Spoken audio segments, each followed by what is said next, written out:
We've got a charged atmosphere for two rivals in the East Division.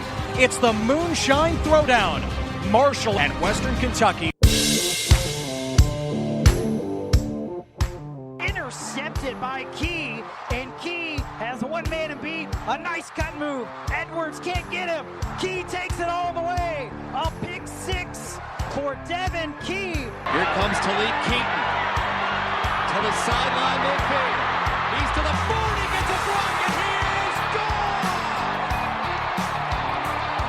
Touchdown, Marshall! So please join me in welcoming the 21st head coach in WKU football history, Tyson Helton. And Marshall's going to finish the year 9-4 and champions of the 2018 Gasparilla Bowl, the sixth consecutive bowl win for the Marshall Thundering Herd.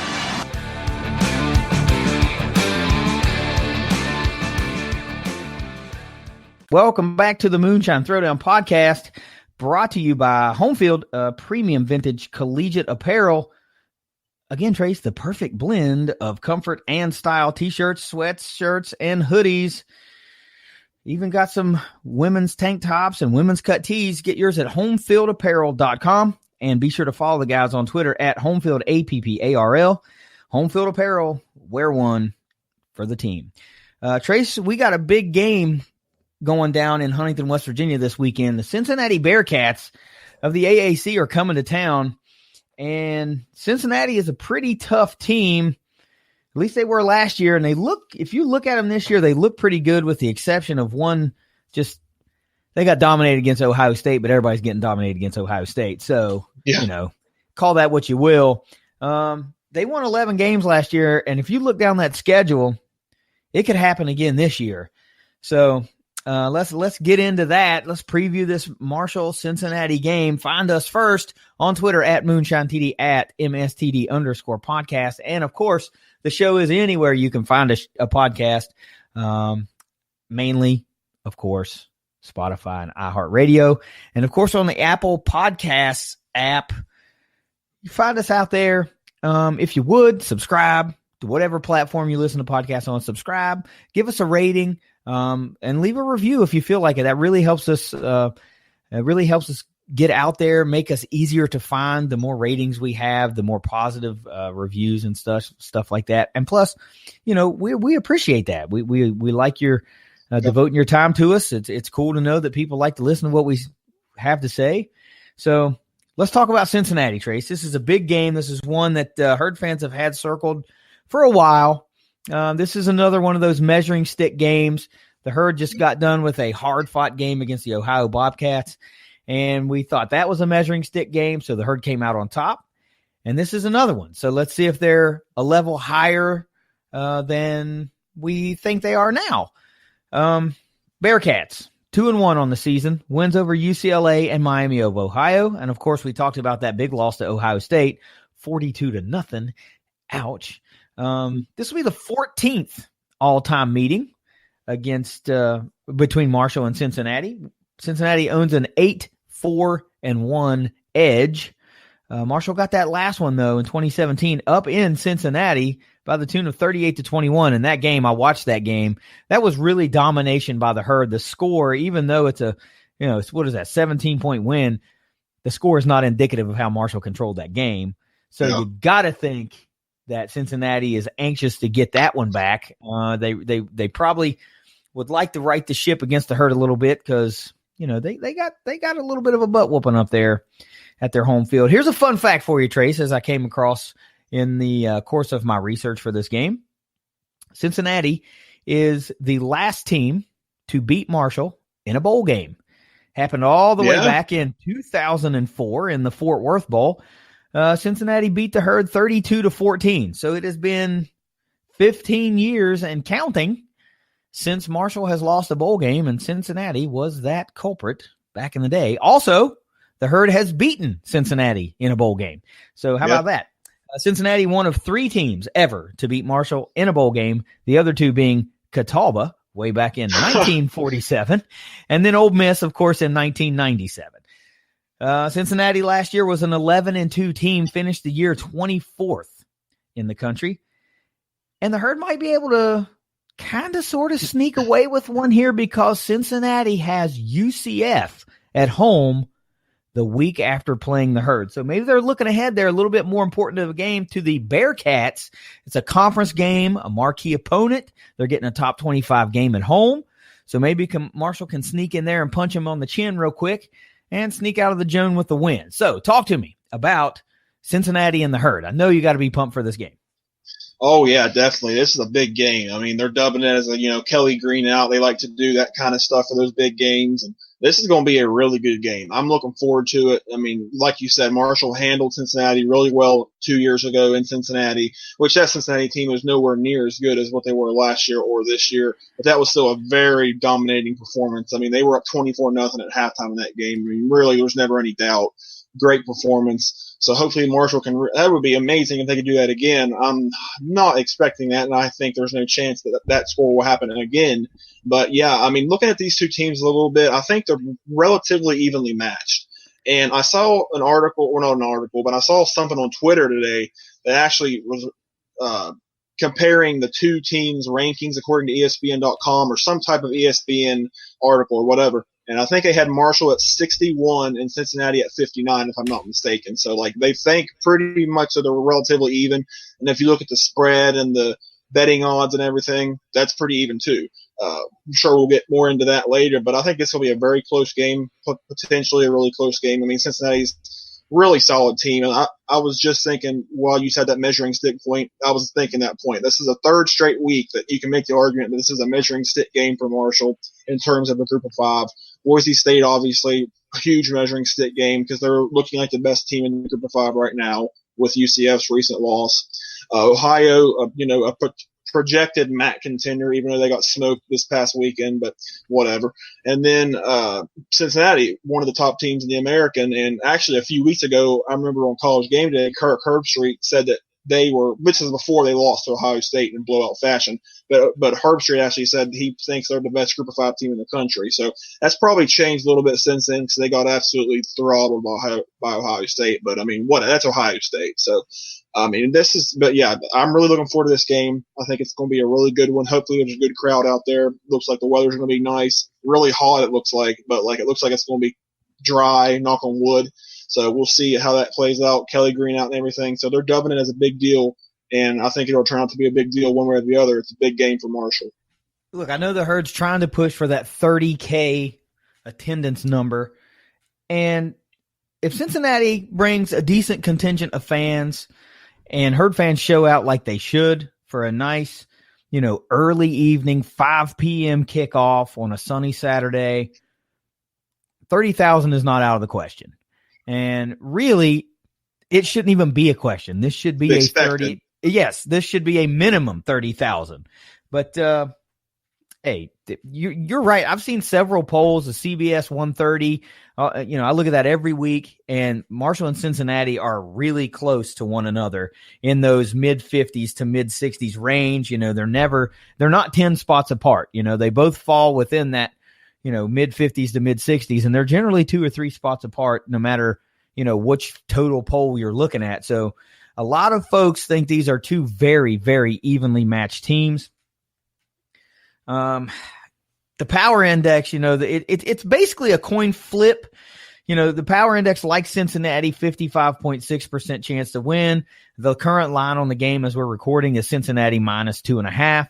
So, it is what it is. It's a little bit in the favor of Cincinnati, but hey, Jones C. Edwards Stadium is one of the toughest places to play in all of college football. That's well documented. So, you better bring your A game if you're going to come into Huntington. You don't just go in there and expect to win, especially if Marshall's fielding a good team, and Marshall is fielding a good team.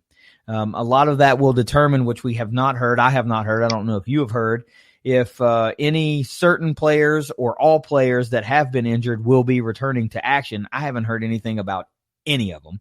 So yeah, me either. That I doubt you'll hear anything. I'm sure they're being tight-lipped on that on purpose because they don't want Luke Fickell and staff to be able to plan anything in advance. So the more they have to plan for, the better chance you got to think Marshall can execute if they got to account for more people that aren't going to maybe play as much. So anyway, let's talk about some players to watch on this Cincinnati team. And of course, it all starts with the quarterback, Desmond.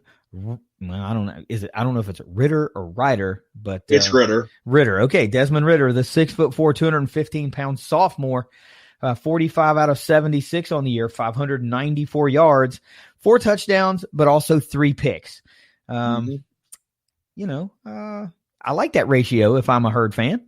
He's getting some scores, but he's giving the ball up as well. A couple of running backs you got to mention because both of them are over 4.5 yards a carry. Michael Warren, the second, 5'11", 222-pound junior, 48 carries, 220 yards, 4 touchdowns on the ground, 4.6 yards per carry.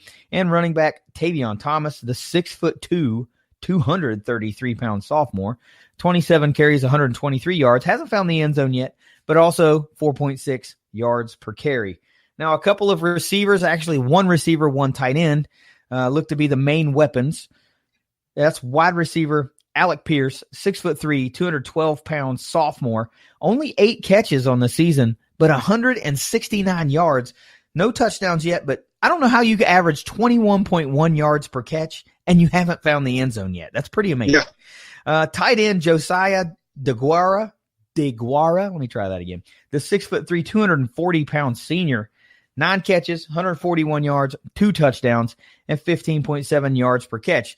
So the tight end DeGuara is accounting for 50% of the quarterback's touchdown passes. I think that's a guy you really need to key in on. Mm-hmm. So, all right. I guess this is where the rubber meets the road, Trace. So we've talked about the atmosphere, the potential atmosphere. We've talked about this being a measuring stick game. All things considered versus the information that we know who will and will not be playing. What does the Herd have to do to get a win against Cincinnati? And before you give me the answer, I got to say, this looks like it should be the perfect out-of-conference scenario for the Herd. They're ending with a really good measuring stick game to springboard into conference play. I don't think that they'll play anybody any tougher really in the conference than Cincinnati and definitely not Boise. So no, they're battle tested as they head into conference play, and this one isn't even over yet. So if they win this game, you talk about being battle tested with confidence. But that's a whole nother discussion. So what does the Herd have to do to get a win in this game? Well, I have my usual 4 points here, not in any particular order, but the first one I wrote down was Marshall needs a consistent pass rush the whole game. Now, they did a decent job of that against Ohio. They really did. Like, they got pressure on work most of the game. It's just they couldn't get the freaking guy down. He was so tough to get down. And I feel like Ritter's a lot of the same. Like, from what I've watched this year, I watched some of that UCLA game and a couple bits here and there, and he seems like he's a pretty elusive guy as well. Looks like he can beat you with his feet, which is kind of the trend for all modern-day college football quarterbacks to an extent. I mean, you kind of have to. I mean, it's kind of like the analogy, like for centers in basketball. Now you pretty much have to be able to shoot, even though like you're gonna bang down low. You pretty much got to shoot too. So Ritter's, I think he's an athletic guy. I think he's a pretty good runner from elusive guy. So Marshall's gonna have consistent pass rush the whole game. Gonna have to get in his face, make life difficult. They're gonna have to get him down because they had no sacks last week, even though they got quite a bit of pressure at times. They're gonna have to get him down on the ground. Hopefully hoping for 3 or 4 sacks or more. That'd be great. So if they could do that, that would go a long way in Marshall's defense having success. And I think that'd be a big point there. Next point is on the flip side of that, Marshall offensively, they need to establish the run. There's no secret that Marshall, when they are winning football games and having success offensively, the running game's going. It's obvious. I mean, look back in the past years and, even this year when Marshall's running the ball well, 300 yards rushing like they did last week, they're having success offensively and they're winning games. And I think that has to continue. I don't know about Brendan Knox. I don't know the status on him, of course, because he missed the second half of the Ohio game after getting dinged up. Don't know what will happen with that. Sheldon Evans is back. He's not injured, so if Knox can't go, Evans will be number 1 running back this week. So they need to establish the run. They need to take the pressure off of Isaiah Green a little bit because he's kind of he's making progress. It's just he's not quite there yet as far as being like a superstar quarterback and a guy you can count on consistently every week. I mean, he's obviously been really good at times, but still waiting for that consistency. So the run game needs to get going in this game for sure. And mentioning Isaiah Green, my next point is he has to have a stellar game. When Marshall wins games, he's playing well. And when they lose games, he's having bad performances like against Boise State. So he's going to have to play well. There's no secret there. Quarterback is the most important position on the football team, and at least definitely on the offense, it's the most important position. It drives the whole engine. That's it. So they're going to have to play good if you're Isaiah Green. He can't go out there and have another 56-yard performance. That's not going to cut it. He can't have 3 or 4 interceptions. That's not going to cut it. So play like he did against VMI, play like he did against Ohio, and I think Marshall's got a really good chance. Then my final point is, which has been an issue for me, it's not an issue for me, but I've noticed it all this year. They need better kickoff coverage. That's been an issue. That Boise State game, it wasn't great. This last game against Ohio, it really wasn't great. And even the VMI game, it was kind of spotty. So they need to get that shirt up. And I think that will go a long way because you don't want to give Cincinnati short fields. They gave Ohio a lot of short fields last week. Starting at the 40, starting at the 45, whatever. They gave them a lot of that. So they're going to have the better kickoff coverage to give them longer fields. And, I mean, I guess you could look at it like maybe they could have better kickoffs or deeper kickoffs out of the end zone, but you can't always rely on that. It's game in, game out with that sometimes. So kickoff coverage has to be better. You can't give but you can't give Cincinnati short fields. That's going to have to be shored up. All excellent points. I mean, these are things we've seen out of the herd that they know need to be rectified or shored up a little bit. So excellent points. I only really focused one of my points on one particular player, and I'll get to that here momentarily, but I've kind of got some, I don't know, I went general with it this week, and that's normally not what I do. I like to have specific things, specific criteria to get met. And, like I said, I went a little general with it this week. For me, I think Marshall needs to go 500 plus yards of offense, in order to kind of, I don't know if that's, playing ball control or if it's just Isaiah Green, flinging it all over the field. I don't know, but they need to have over 500 yards of offense. It hasn't seemed to be a problem really this much because I'm not sure that Cincinnati's defense is as fierce as the Boise defense. So I think there's the opportunities will be there for Marshall to make some plays. And let's not forget, we talked about this when we wrapped up the Ohio game. 3 touchdown passes dropped against Ohio. Yep. And I don't think that's going to happen again. So the opportunities will be there. It's just going to be up to the guys to execute, especially if you see Obi Obialo on the field, with Gamage on the field, with Richardson on the field, and Willie Johnson on the field, and Levias and Gaines. All those guys aren't going to drop passes all day long. Okay, one or two of them might drop one here and there, but I doubt you'll see 3 drop touchdown passes. If you do, you'll know that'll be the difference in the game right there. So I'm thinking 500 plus yards of offense, and I'm going to even throw a little parentheses in there. I think we need to see passes completed to at least 6 different wide receivers / tight ends. Spread it around a little bit and keep the Cincinnati defense from being able to key in on any 1 or 2 guys. Number 2 for me, the thing that I love talking about from time to time, and that's the term that I coined called the hidden 10 minutes, which for me is roughly the last 5 minutes of the first half, roughly the first 5 minutes of the second half. That's an area that it doesn't show up in the box score as a quarter by quarter stat, but the game can swing in those 10 minutes. If you happen to get a score right before halftime and then get the ball coming out at half and then score again, and you get a 14-point swing real fast, and vice versa. You could have all the momentum and give up a late touchdown and then go into the locker room and come out and go 3 and out and give the ball right back to the defense again. And, that's one of those things that can turn the tide of a game really quickly. So I think the Herd needs to win the hidden 10 minutes of this game. Number 3, I wrote down be the bully. And I think Marshall needs to come down and assert their dominance, come out of the tunnel and assert their dominance. This is our turf. This is our town. This is our crowd. You're not just going to roll in here and expect to walk out with a win at Jones C. Edwards Stadium. It's not going to happen. So play the bully. And if they do that, Now, that doesn't mean play dirty and have, 15 penalties and all this kind of stuff. But, hey, if they happen to get in the head of those Bearcats a little bit by being a little playing to the end of the whistle, playing through the whistle, not to the whistle, so be it.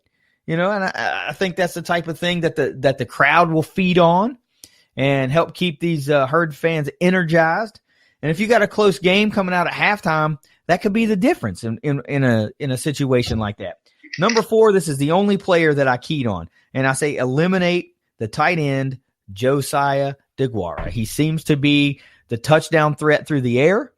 I think Marshall's got the athletes to at least keep him in check. I don't know that he's even the type of player that you can fully eliminate from a game.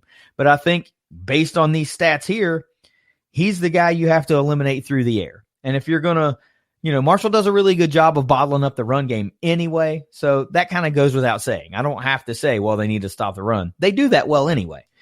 So if they got to eliminate one pass catching target, I think it's the tight end. So how about a 200 proof player this week for the Herd? Oh, well, last week this was going to be my initial pick, but this week there's no doubt it is. For me, it's Xavier Gaines this week. He has been an absolute superstar this year. Like, to see how much more say he has in the offense and how it runs has been awesome to see.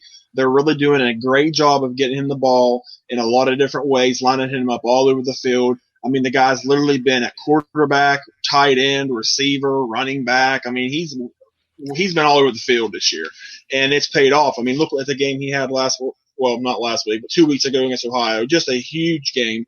I expect more of the same. He's a mismatch for a lot of teams. He's big, strong, fast, physical, athletic guy, and I think he's the type of player caliber athlete that could fit in most teams in the country, most Power 5 teams in the country. He would have a good role with those teams, and I think that's a guy that they need to see how far he can go. That's a guy they need to get involved. And I think he's going to be involved again in this game. Cincinnati will see some of that stuff on tape, but seeing it's one thing. You got to be able to stop it. And I'm sure maybe they'll throw in a couple different wrinkles here and there to get him involved in different ways. Maybe some different trick plays, or not even trick plays, just maybe some different plays that they haven't ran yet. So Xavier Gaines is my 200 proof player. I think he's going to have a huge game for Marshall to win. Excellent pick. And I'd also like to think that Tim Cramsey will take advantage of the fact that Gaines is on tape as such a weapon and utilize him as a decoy in some of those same formations that you saw big plays out of him against Ohio. So, maybe he isn't the focal point of some of those plays, and especially if all these other weapons are healthy, or at least the majority of them are healthy. Mm-hmm. Oh my goodness. You can do a myriad of things with all those guys on the field. So excellent pick. I'm going defense this week, Trace. I think the 200 proof player is going to be linebacker Tavante Beckett. He has been playing phenomenally this season, and I think he's going to be charged with, plugging the run holes and doing that. Yes, that's like second nature to him. But I think he may be tasked with controlling the middle a little bit in pass coverage and helping to eliminate DeGuara in those short to mid routes. Unless they have a dedicated nickel or something but I don't know that you can just put a nickel on a 6'3", 240-pound tight end and expect that to work all game long. So I think Tavante Beckett is going to have to be the 200 proof player for the Herd out of everyone for them to have a legit shot to win this game. All right, here's the biggie. What do you got for a score prediction? Do you like the Herd or do you not like the Herd?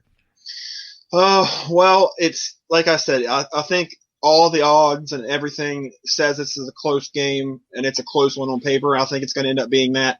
But if you think back to the preview episode we did where I predicted the season for Marshall, I said they were going to go 2-2 out of conference. So I'm gonna stubbornly stick with that. I'm going to say Cincinnati gets a very tight win, 27-24.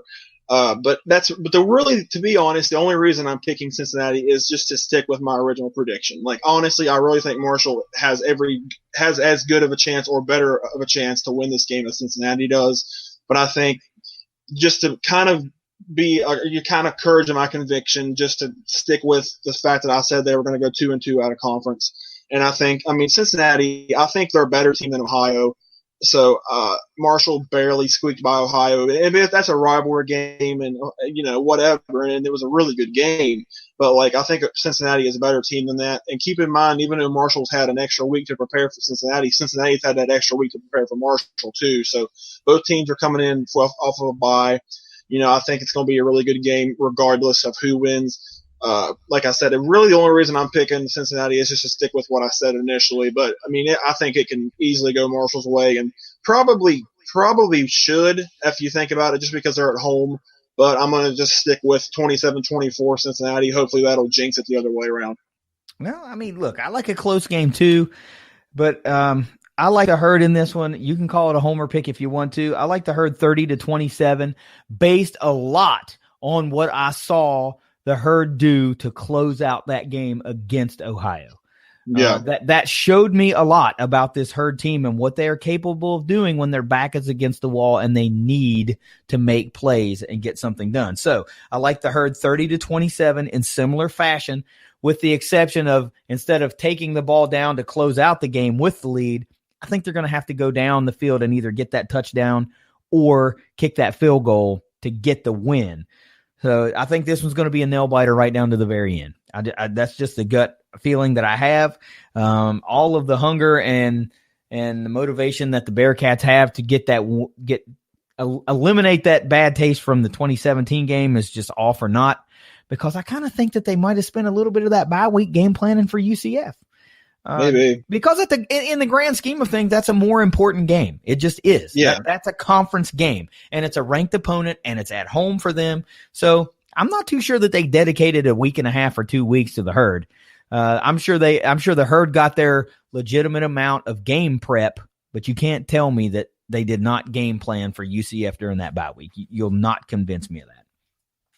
So we are split 1-1. Somebody's going to have to lose this week. I'll gladly lose.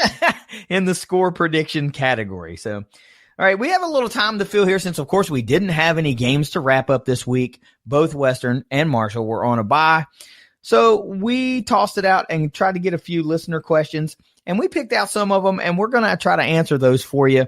I'd like to get your take, Trace. We're going to start out with one I received, which I think is a interesting point, and I want to talk about that with you. So the question comes to us, and it says, at what point do you seriously consider medically redshirting Obi Obialo if he doesn't play this week against Cincinnati and get him for another season? Would you make it more? Would you make it more sense to play him with all the young talent we have coming up, or save him for another year? So I guess the question is, if he doesn't play this week, do you try to get that medical and get him for a full season next year, since he is a senior? Well, it really just depends on the severity of the injury. Of course, nobody's going to know that except the people within the program, because we know how tight-lipped Marshall always is about injuries and all that. So it's just hard. It's hard to say, because I feel like he's really needed this year, Obialo, because they have a lot of young receivers and inexperienced receivers, and I feel like he'd be a good guy to kind of rally the troops, and they could kind of, just rally around that kind of a player. And he's a good player, and he was projected to be the Herd's number one receiver this year, and he still hasn't played in a game. So whatever happened preseason must have been pretty serious for him to miss 3 games so far. So I hope he's back. And I really personally don't have a clue about any of the red shirt rules and all that. I don't know what the circumstances are about that, how many games you have to miss or play or any of that. So I'm not probably the best person to ask that question, but I feel like if he plays in the Cincinnati game, then obviously he's going to play and keep playing. But if he doesn't play it, then the question really should be brought up again, because how much do you really want to just play him in a couple meaningless games and then him only get a couple games in his senior year? So that would be good to have him back next year. But I feel like right now they need him. So if he's able to keep playing, then he needs to play this year, in my opinion. Well, I thought about the fact that he never had a red shirt he didn't have to sit when he transferred to Marshall because he was a walk-on at Oklahoma State. So he didn't lose a year and use that year as his red shirt. So he has a regular red shirt available. So if it's one of those injuries and, that kind of lingers on, I think right now the game plan is obviously to get him to 100%. Yeah. Why are you going to burn him at 75 or 85% in the out of conference when you need to get him 100% for the games that truly, truly matter in your quest for a conference championship? And if he comes back for conference play and plays a handful of games and gets injured again, hey man, he can play 4 games and use his regular red shirt and still come back next year and have a whole nother year. So I'm not sure that this week is the week where you say, all right, you burn him medically if he doesn't play. Nah, that's not what you do, because he doesn't play this week. Okay, fine. And, he may come back for a game or 2. And if he gets dinged up and goes out for 3 or 4 more games, he can still come back and play 2 more, right? You get 4 games. They don't have to be 4 consecutive games, any 4 games in the season. And it is my understanding that you can still use your red shirt. So I'm not sure, medical is something totally different. That's like if you've already used your red shirt, you got to apply for that. And that's how some guys get that 6th year of eligibility sometimes and yada, yada, yada. But I mean, he's still got the regular red shirt in his pocket. So that's something that you won't even have to fool with a waiver. If it's one of those lingering injuries, you can still play 4 games and then, hey man, come back for a second senior season just fine next year. And boy, wouldn't that be something? Nice. A junior Isaiah Green, all these weapons that are underclassmen, a year older, and here comes Obi back, the elder statesman. Now here, let's move on to one of my favorite topics. We were talking about this pre-show, and I did not want to get your take on it pre-show because I want to hear it live. And I don't know what your thoughts are on this, but we also had the question asked to us. This is not necessarily herd related. I guess it kind of could be. How many teams, Trace, do you think should be in the college football playoff? What is your ideal scenario? Oh man, that's a really, really big topic, because even with the playoff coming into existence in 2014, there were immediately people saying, let's expand it. It needs to be expanded. And the more I think about it, the more I think it needs to be expanded. Now, this is kind of where I am with it. I'm trying to compare it to the NCAA tournament, because both the NCAA tournament and the college football playoff, the goal, whoever emerges from that is a national championship. You're competing for a national title if you're in those 2, obviously. And thinking about it, like from the terms of college basketball, 68 teams make it, and there's 351, I think, Division I college basketball programs. So whatever that percentage is for the amount of D1 teams that make the NCAA tournament, I think that percentage needs to be the same for the college football playoff. So there's 128, 100 and whatever teams in FBS college football. I think roughly the same amount of percentage of teams need to make the college football playoff that they do as well in the college basketball NCAA tournament. I think it needs to be roughly the same. So I don't know what the number would be. Maybe 8 teams, maybe 12 teams. I don't know exactly what the percentage would come out to be. I haven't done the math yet. But run that. What was that total number of basketball teams again? I believe it's 351 from what I just looked up. That's what we'll go with, just because that's probably pretty daggone close. So at that point, that's roughly 19%. Okay. So 1 out of 5 teams. So we've got 130 teams. So let's just do 20%. That keeps it nice and round or whatever. Times 0.2, 26 teams. So basically the top 25. Yeah. You know what? That's a great idea. Yeah. I mean, like if they make a deal about the top 25, they do the rankings for it every single week. It's viewed as a prestigious thing to have that number besides your name. So those are supposed to be the 25 best teams in the country. Give them a chance. I mean, you know what I'm saying? Like, give them a chance. The playoff right now is pretty flawed because they give the Group of 5 absolutely no chance. I mean, UCF loses a 1-point game on the road at a Power 5 team that won their division last year, and everybody's saying, "Oh, UCF's a pretender. They are out. They have no chance. UCF sucks now." Like, that's how the group of 5 is viewed. And they're kind of behind the 8 ball, because if the group of 5 team, whoever makes the New Year's Six bowl game, like UCF or whoever, Boise State or whoever it might be, if they win the game, it's because of, it was just a fluke, or that team didn't want to be there. But if they lose, then it's, they're just not good enough. So the group of 5 team really can never win. So, like, I feel like this playoff and my whatever, how many teams it would be, 25 or whatever, they need to have the group of 5 included. Maybe not 10 teams, but at least a handful of group of 5 teams need to be in the playoff. And if they kept it to 8 teams, I honestly wouldn't be upset if they had made it an 18 playoff and gave the highest ranked group of 5 team a slot. That would be great too. But I think they need to expand it, honestly, because 4 teams, every year there's always the 5th team that misses a cut. There's always arguments that say, well, that team should have made it. That team should have made it. So if you expand it, then that's not as big of a thing. Now, there would still be teams slightly missing out, but it wouldn't be nearly as many great teams missing out. So they need to expand it, in my opinion, for sure. So, I mean, obviously 25 isn't a perfect bracket number. So, yeah. I mean, it's 16. I don't believe any way, shape, or form that any football team should get a bye in a college football playoff. I don't think that's fair. A lot of people try to throw that out there, and you justify to me why Alabama and Clemson, the best 2 teams generally in the nation, deserve to play one less game. I mean, especially when they schedule down in non-conference, they don't want to go on the road to the non-conference, so they're going to schedule New Mexico State and the Citadel every time. Well, I mean, this isn't the NFL where there's a salary cap and there are measures in place that keep things even. I mean, you can't say, the NCAA limits scholarships. Give me a friggin' break. Are you going to tell me that a team that has $100 million athletic budget is on the same playing field as a team with a $25 million athletic budget? Give me a break.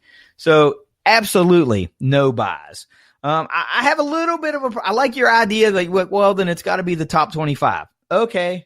Well, I got to disagree just a little bit, because if we're going to play, college football is actually, they don't play for an NCAA championship. They play for a national championship. So this is not an NCAA sanctioned tournament. That's why they play in bowl games, right? The FCS plays for a NCAA championship. They play a 16-team tournament, and they receive an NCAA championship at the end of it. The FBS does not. So, in my opinion, if this is going to be a true tournament, a true playoff, every single conference champion has to get in. I don't care how crappy the worst conference champion is. They have to get in. They have to have a chance to catch lightning in a bottle and go on this. I mean, could you imagine? Look, I don't know who it's going to be, but I don't know who let's just use Conference USA. All right.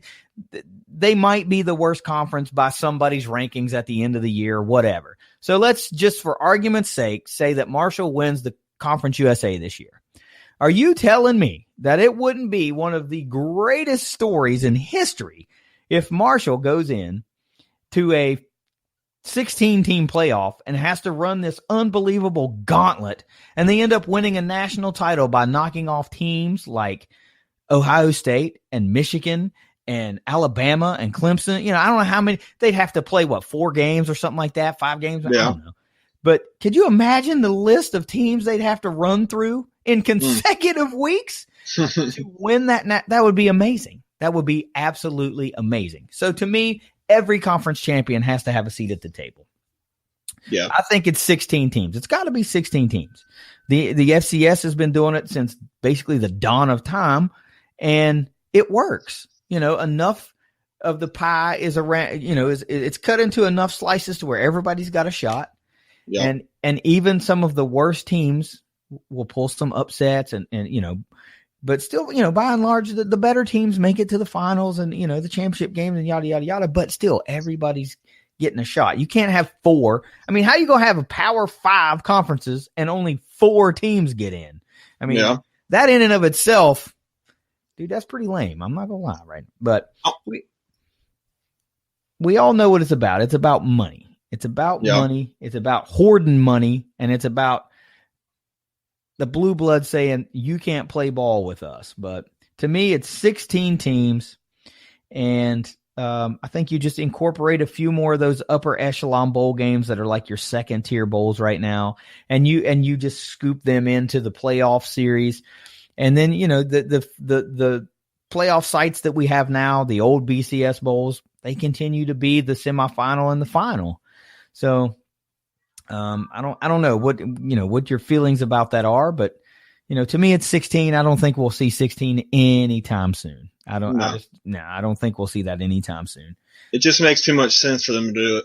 Well, it's too fair. That's what it is.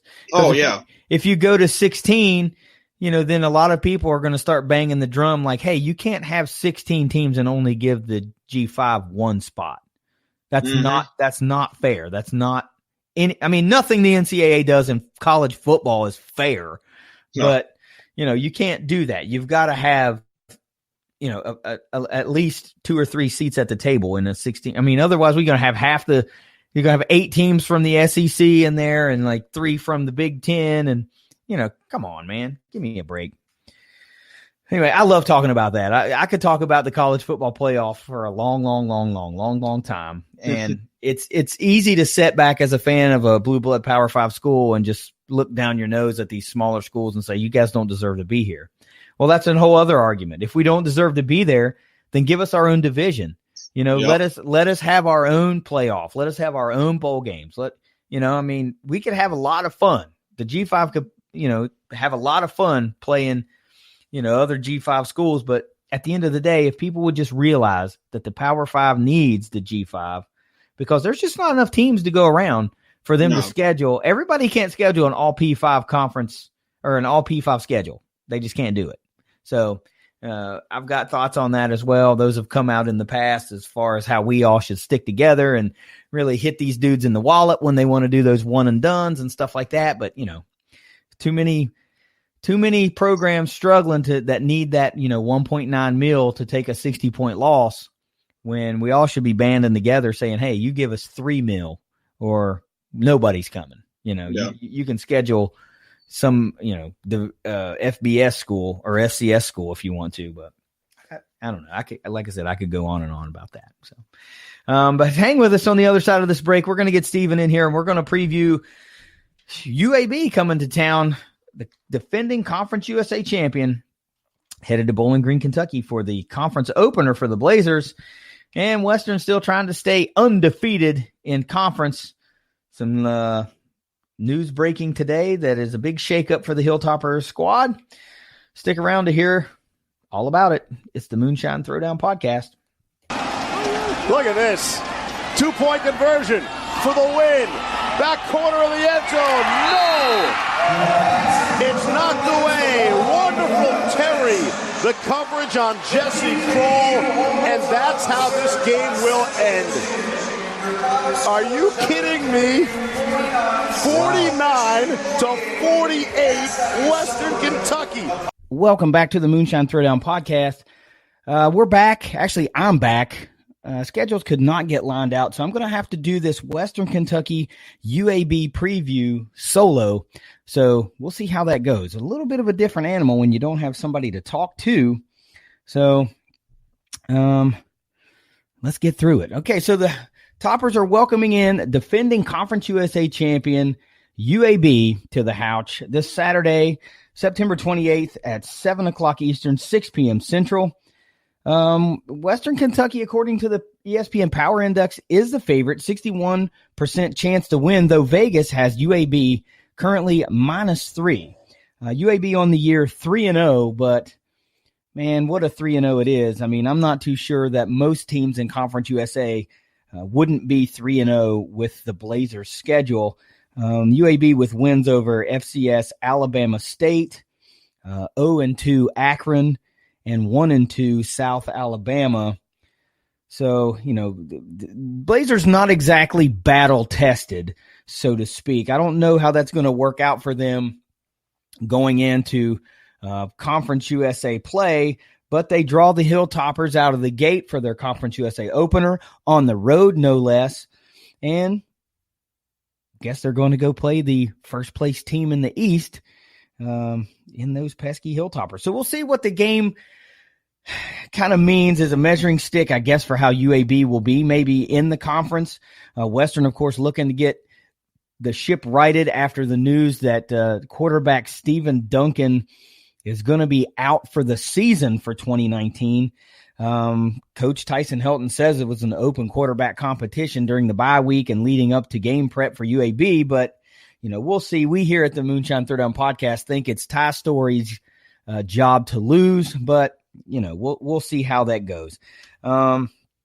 This is the 7th all-time meeting between UAB and Western Kentucky. Series tied 3-3, so series bragging rights are on the line here a little bit. It's I don't know what you want to call it. Western Kentucky won the very first 3 meetings all the way back in 1993, 4, and 95. And then UAB's won the last 3, which was in 96, 97, and their only meeting so far as both members of Conference USA back in 2014. So let's talk about some players to watch for this UAB Blazers squad. It's quarterback Tyler Johnston III, the 6'2", 215-pound sophomore, a 45 out of 70 on the year, 746 yards. 8 touchdowns to just 2 interceptions. A couple of running backs, well, actually one running back, and then quarterback Tyler Johnston is also the second leading rusher currently on the team. So running back Spencer Brown, the 6', 230-pound junior, 57 carries on the season, 192 yards, 2 touchdowns on the ground. That's good for 3.4 yards per carry. I'm not sure what that says about the UAB running game, that their leading rusher is only averaging 3.4 yards per carry, given the relative ease of their schedule so far. I don't know. If the holes aren't opening against teams like Alabama State, South Alabama, and Akron, you like to think that they're not going to be opening up against the Hilltoppers either. So let's talk about a trio of wide receivers. Wide receiver Austin Watkins, leading receiver for the Blazers so far, the 6'3", 205-pound junior, just 11 catches on the season, 236 yards and 3 touchdowns. That's good enough for 21.5 yards per catch. That's pretty amazing, but not to be outdone is wide receiver Kendall Parham, the 5'10", 175-pound senior, just 8 catches on the year, 224 yards, and also 3 touchdowns through the air. Good for 28 yards per catch. Now that is an eye-popping stat. And the last wide receiver we'll mention is wide receiver Myron Mitchell, 6'1", 180-pound junior, also 8 catches on the year, good for 155 yards, 1 touchdown on the ground, good for 19.4 yards per carry. So the Blazers have 3 receivers averaging over 19 yards a carry, 2 averaging over 21 yards per carry or per catch, and that one averaging 28 yards per catch. Secondary might be on notice this week for the Western Kentucky Hilltoppers. Let's go ahead and talk about how this game looks. My feelings on the game, just from, broad strokes type of thing. For Western Kentucky, I'm viewing this as a must-win. They're 1-2 on the season. They can't really afford to drop to 1-3 and expect to, get it turned around quick enough to hopefully get to that 6-win plateau. The schedule for the Hilltoppers is only going to get tougher as the season goes along. More and more of the quote-unquote better conference teams will appear on the schedule, and those that are, surprising us a little bit this season, the teams like the Charlottes and stuff. But, very much an influx, fluid situation in Bowling Green with the fact that we'll be breaking in a new quarterback. You would like to think that with most, if not all, really good football teams, that they will use this as a galvanizing factor, something that will allow them to show their resiliency as a team. Now that we definitely know Stephen Duncan is out for the season, we're going to have to turn to a new quarterback to get the ship righted and get this season turned around. But look, you got to like the Hilltoppers at home. I mean, they haven't done too much in the out of conference to let you know that they are a legit contender in the Conference USA. I don't think anybody is saying that right now, but they did beat FIU on the road. That was an impressive win, no matter what your thoughts on FIU are. They still had to go all the way down to Miami and get a win. So doing well in conference. Now they welcome in UAB, who is played a really, really weak schedule. The stats are a little bit inflated through the air there just because of that. So I'd like to see if the secondary can tighten up a little bit and, kind of put the clamps on these receivers that we mentioned. And we'll see if this defensive line can dominate the line of scrimmage for Western Kentucky, keep those running holes closed. But the big thing, I think, you need to continue to get pressure on the quarterback, because Tyler Johnston, Tyler Johnston, second leading rusher on this UAB team. So that tells you he's mobile. He's obviously not taking an overabundance of sacks, or the positivity in the rushing yards gained wouldn't be there. So, 27 carries for 114 yards. That's pretty decent for a quarterback, 4.2 yards per carry when you take into account, sacks come off of that rushing total. I expect a pretty decent atmosphere in Bowling Green. I don't think too many fans have checked out just yet. But like I said, this is a must-win game in my opinion. And this is one where your casual fan may cash it in if the Toppers happen to get blown out. If they hang tough and lose a nail biter on a fluke play or something like that, that's a different story. But, if UAB marches in and runs away with this game by, 17, 21, 28 points or something like that, when they're just currently a 3-point favorite, you might see that casual fan decide to kind of fade off a little bit more and more. And that's not something we want to see. So let me talk about what I think the Toppers need to do to win this game. Number one, you got to play mistake-free football. The turnover bug, while the Toppers have been able to get a few turnovers here and there, the turnover bug is really killing them. They need to play cleaner football, take care of the ball when they have the ball, and really turn just about every drive into some kind of points. Even if it's just field goals. Corey Munson's doing a great job so far. Get the man in range and see if he can bang it through the uprights for you and keep getting points on the board every time you get the football.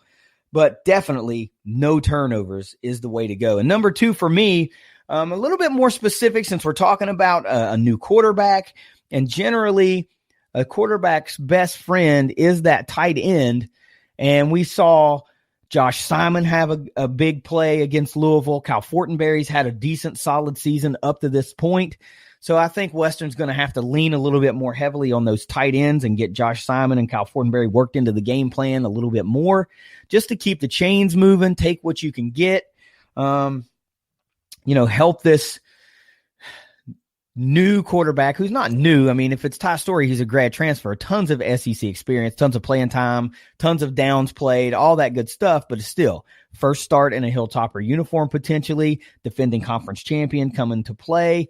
I mean, it's a fairly big game. And like I said, I consider this a must win for the Toppers. I can't believe we're saying that in week 4, but it is where it is right now. 1 and 2, you don't want to be staring down the barrel 1 and 3, trying to get to that 6-win plateau.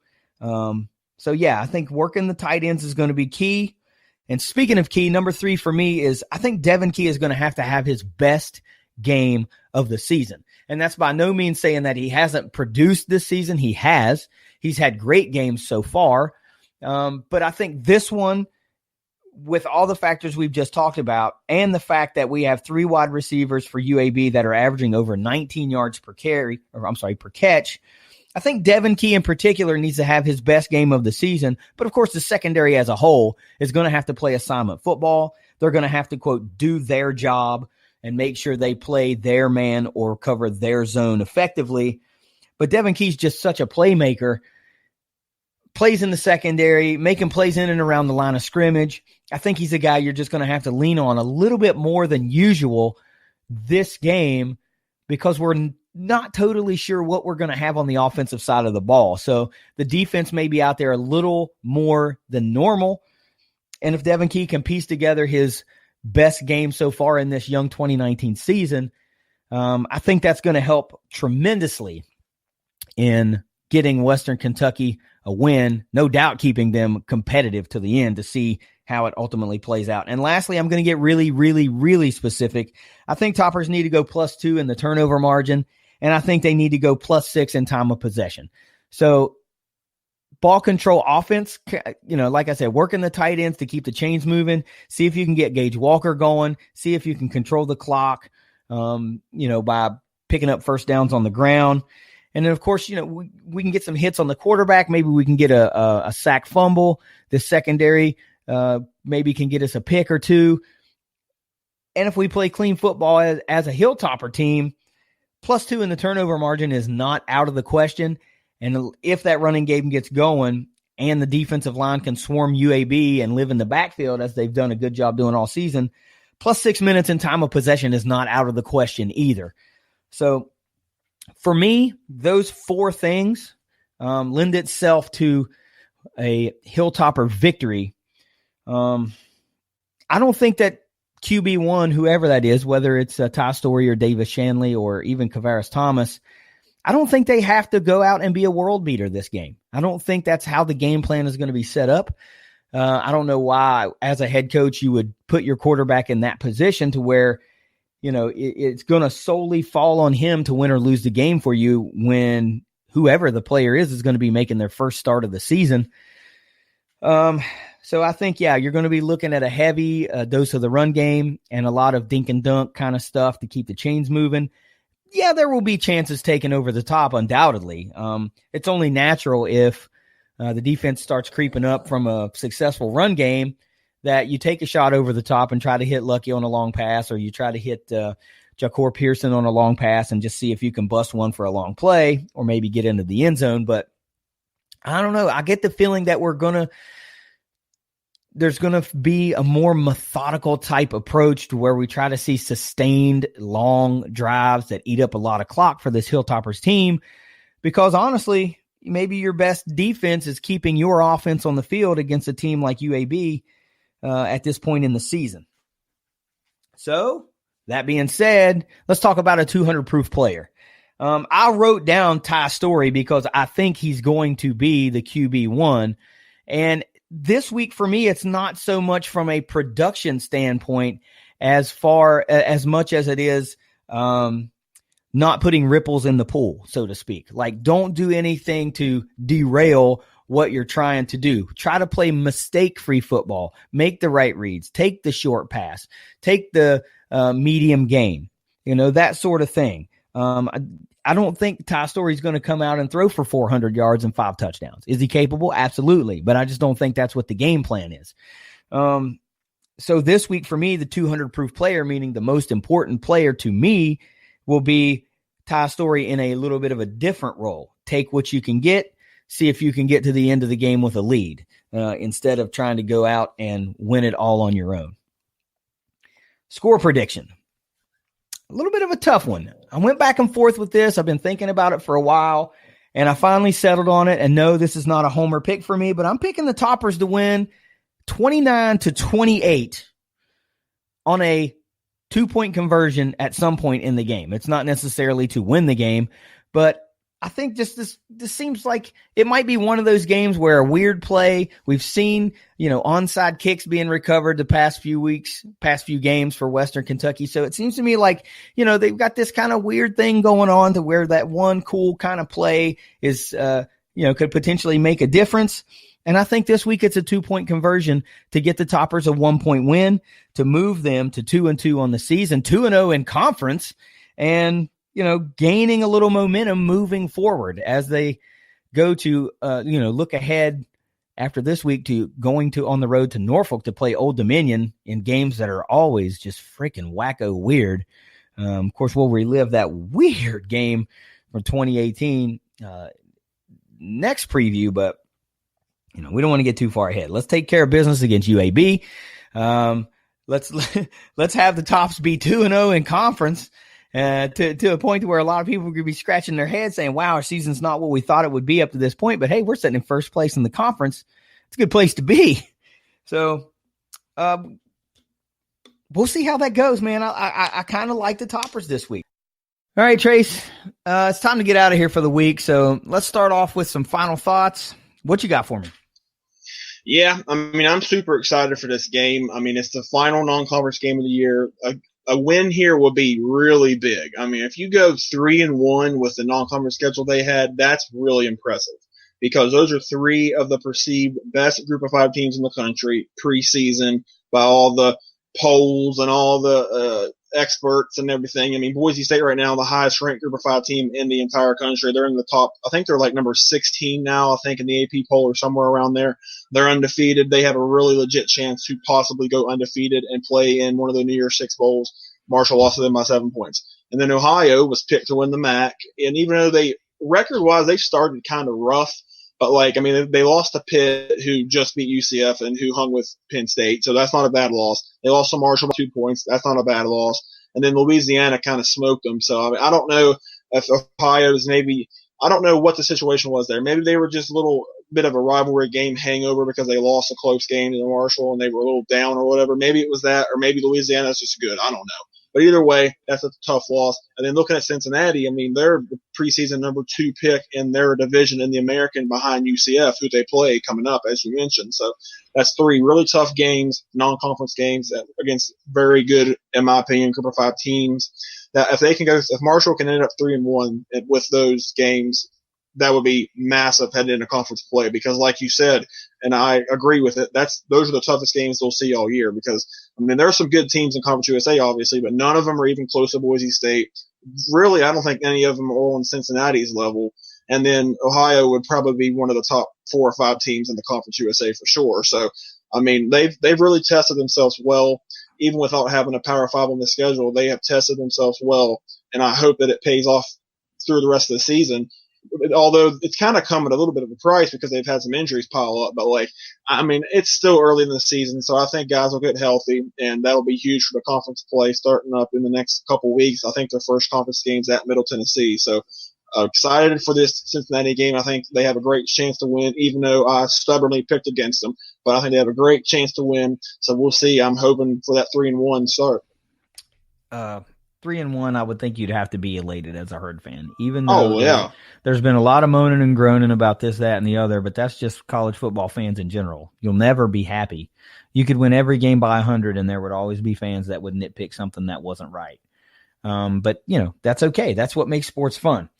If the Herd manages to get this win, man, the amount of motivation that and confidence that they're going to have entering the Conference USA schedule is going to be off the charts. So, that's one thing that that's a double-edged sword. They should play better, but you don't want to go in there and, have a letdown at a team like Middle Tennessee. Not that they're terrible, but, they're on the rebound. They're on the rebuild. That's been documented. And Marshall has always struggled to play in Murfreesboro. It's just one of those weird places that, it's like Western playing Old Dominion. Those games are always weird. Middle and Marshall are always weird games. So, yep. In Murfreesboro, I should say, in Murfreesboro. But all excellent points there, man. The P5 game on Marshall's schedule, or the lack thereof, it's really a non-issue this year. Doesn't matter at all. They've set themselves up really well. I mean, this is a fabulous job. This is one where the schedule has really worked in the favor of Marshall this year. They're a team that's on the cusp of turning the corner.